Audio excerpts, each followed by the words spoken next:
Pernah kepikiran nggak sih apa yang sebenarnya terjadi waktu kita manggang roti atau waktu es batu di minuman kita perlahan-lahan hilang? Nah, hari ini kita akan ngebongkar sains di balik semua perubahan sehari-hari itu.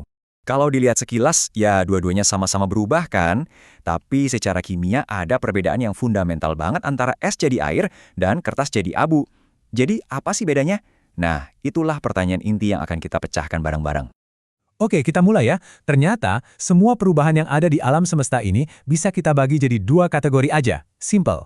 Begitu Anda paham ini, saya jamin Anda akan mulai melihat dunia dan mungkin dapur Anda dengan cara yang sama sekali baru. Yuk, kita mulai dari yang pertama. Perubahan fisika. Anggap aja ini kayak ganti baju.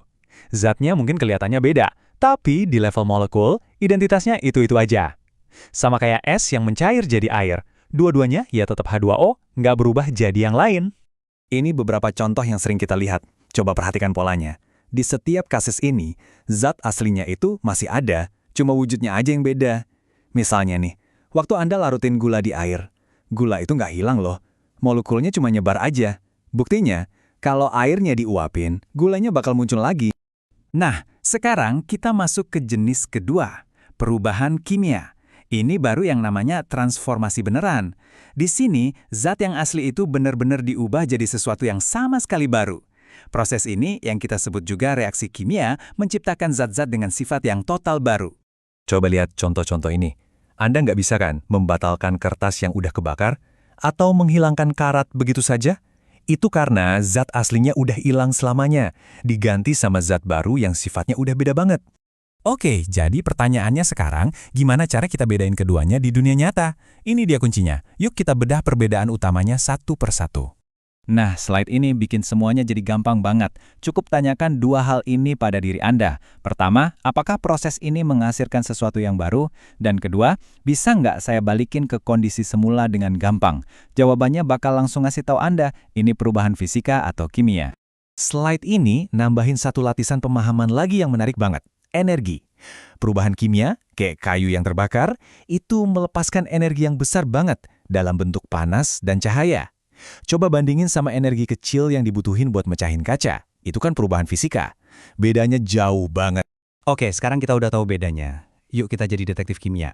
Ada petunjuk-petunjuk visual yang jelas banget yang bisa kita cari buat tahu apakah ada reaksi kimia yang lagi terjadi di depan mata kita. Nah, ini dia 5 barang bukti utama Anda. Kalau Anda lihat salah satu dari tanda-tanda ini, kemungkinan besar Anda lagi menyaksikan sebuah perubahan kimia sedang berlangsung. Petunjuk pertama, perubahan warna. Coba bayangin daun yang berubah dari hijau jadi kuning pas musim gugur. Itu bukan dicat loh, itu adalah reaksi kimia di dalam daun, waktu klorofil yang hijau itu terurai, jadi warna lain yang tersembunyi akhirnya kelihatan. Ini persis kayak desis yang Anda lihat waktu nyampurin soda kue sama cuka. Gelembung-gelembung itu adalah gas karbon dioksida yang baru aja diciptakan dari reaksi antara dua zat tadi. Kadang-kadang, nyampurin dua cairan bening bisa, secara ajaib, menciptakan zat padat. Padatan ini yang kita sebut endapan, itu tanda pasti kalau atom-atom lagi menyusun ulang diri mereka buat ngebentuk senyawa baru.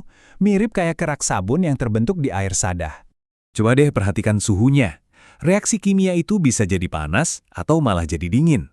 Reaksi yang melepasin panas, kayak api unggun yang hangat, itu namanya eksotermik. Sebaliknya, reaksi yang nyerap panas dari sekitarnya, kayak kompres dingin instan yang rasanya langsung nyes dingin, itu disebut endotermik. Bau makanan busuk atau aroma khas dari tape atau roti yang lagi fermentasi, itu semua hasil dari pembentukan senyawa kimia baru. Hidung kita itu sebenarnya detektor kimia yang canggih banget loh. Jadi, apa sih yang sebenarnya terjadi di level yang super kecil, di level mikroskopis? Biar gampang, yuk kita pakai analogi yang sederhana banget, balok Lego. Reaksi kimia itu intinya cuma proses 4 langkah. Pertama, kita mulai dengan zat awal kita. Terus, ikatan yang menyatukan mereka putus alias dibongkar. Habis itu, atom-atomnya nyusun ulang diri mereka. Dan akhirnya, tada! Mereka ngebentuk ikatan baru, menciptakan produk yang sama sekali baru. Nggak ada satupun balok yang hilang, cuma disusun ulang jadi sesuatu yang baru. Sekarang, mari kita lihat kenapa semua ini penting. Kimia itu bukan cuma soal laboratorium. Ini terjadi di sekitar kita, dan bahkan di dalam diri kita, setiap saat. Slide ini nunjukin beberapa contoh yang luar biasa. Dari fotosintesis yang ngasih kita oksigen, sampai baterai yang hidupin ponsel kita, semuanya itu reaksi kimia. Bahkan masak nasi itu bukan cuma sekedar dipanasin, itu reaksi kimia yang mengubah struktur pati beras biar bisa kita cerna. Waktu Anda mencerna makan siang, itu adalah serangkaian reaksi kimia super kompleks yang mecah makanan jadi energi yang bisa dipakai tubuh Anda buat mikir, gerak, dan hidup. Jadi ya, kita ini benar-benar ditenagai oleh kimia.